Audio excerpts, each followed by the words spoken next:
Howdy toddy everybody, this is Tommy with Colonel Reb Scale Models coming at you with a final reveal for the 2023 Hasegawa Egg Playing Group Build hosted by our friends Charlie Mack and Daniel Munchkin Modeling Man 72. So thanks again to those two fellows for hosting. It's one of my favorite group builds of the year.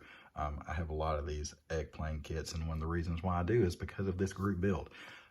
So thanks to those guys for continuing to host it, and congrats on a 5th year hosting it, which is really amazing. So what I have here is the kit on the left that you see. It's an older Hasegawa kit, all in Japanese. I want to say it was back from the, I can't remember now, was it 70s or early 80s? But it's basically the same kit as the one on the right, which is more the new, more recent releases, different decals, those types of things. And no, it doesn't come with the little pilot lady that you see. Well, I don't know if you can see her in the box here. There she is. But so basically, you know, all these eggs are pretty simple. This one did have the typical bad seam line along the belly, which I tried to get out, but it was too much of a step but to do, even with putty and stuff. So I did the best I could. It's gonna be sitting like it is right now, so you're really not gonna see it, so it's not gonna matter. So this one, the older one that I picked up at the Atlanticon show, because it was very old, I wanted to see if the two were similar, and it had actually 3 sets of decals, and the one I chose was this cool one that has this chicken. I thought that was really, really cool to see, because you don't see those type of motifs on these size planes, so it's a little bit over exaggerated. But you know, usually these decals have some history behind them. They're not just off the wall ideas by someone. So I went looking to see if it was actually based off of a real pilot's plane. So I had to look at hundreds of P-47 photos online. I got out all my reference books that I've had for years looking for it, and lo and behold, I was able to find it. So it was a P-47 that was operated by, I got my notes here, by a pilot by the name of Captain Francis Herbert. He was actually a chicken rancher back in the U.S. before the war, which is why he had that chicken motif on there. And apparently this was his wife, his Amy Lou. So he put that on there as well. I thought that was pretty cool. So he was in the 348th Fighter Group that was based out of Port Moresby, New Guinea. So he spent time in the Southwest Asia fighting the Japanese. So I thought that was really, really cool to actually find that story. And one of the things that when I saw the photos, it was unique about this, and I'm gonna try to zoom in. I'm using my little tripod here, so I'm gonna try to zoom in and see if you can see it. So this is sprayed in, airbrushed in with Vallejo, aluminum, you know, because these planes obviously were a metal finish.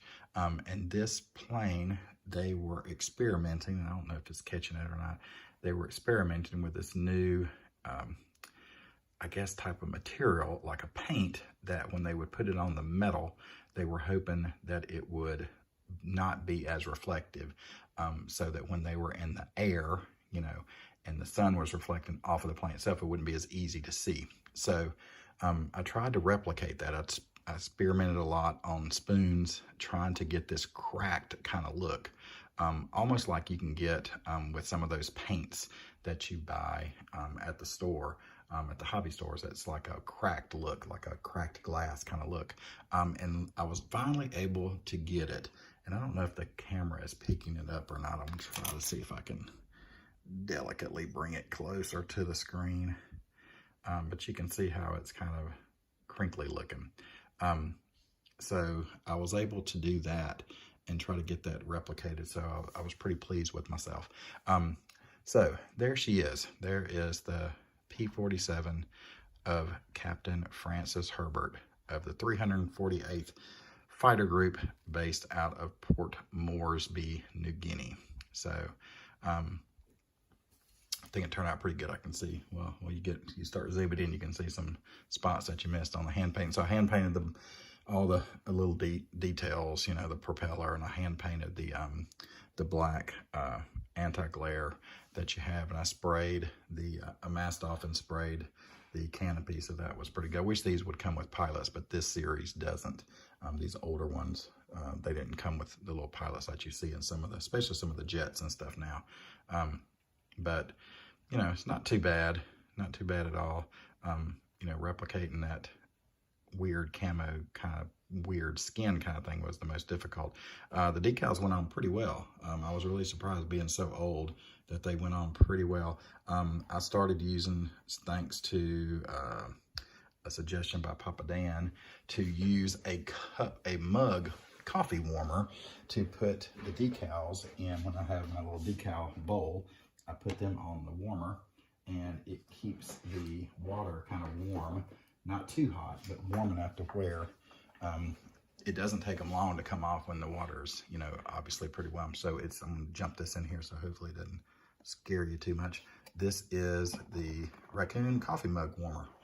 And so it's like, I think it's like $18 on Amazon. So that's it. So you put your mug on there. I bought one actually for my wife because, you know, she works from home here and she drinks her coffee every morning, and she's constantly having to run downstairs to warm it up because, you know, she gets calls and things, and so she can't drink it straight away. So she would have to bring it down to use the microwave. So I said, well, this will be a good idea. I can get one for me, get one for her, and she actually likes it. So I like mine so far. So it's pretty good.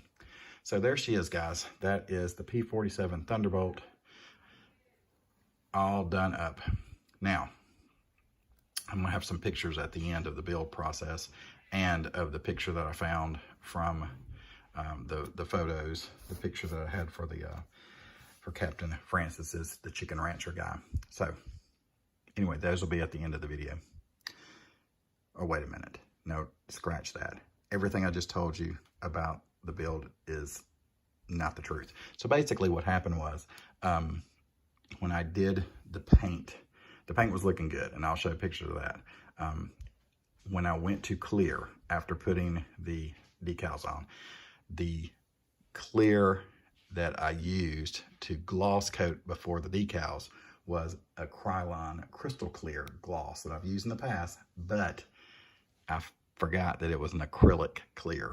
So when I put the decals on, they went on really nicely. When I went back to clear it again, I used a satin color because I didn't want it to be too shiny. I put a satin coat on it with Krylon Color Master Clear Satin. However, within 10 minutes, I went, sprayed outside, brought it inside, set it in my little, the airbrush booth where I usually let stuff sit. I come back about 15, 20 minutes later, and it had crazed. So I was like, you gotta be freaking kidding me. So you can see it's crazed pretty bad, especially right through there. You can see it there reflected. So no, it's not a special camo.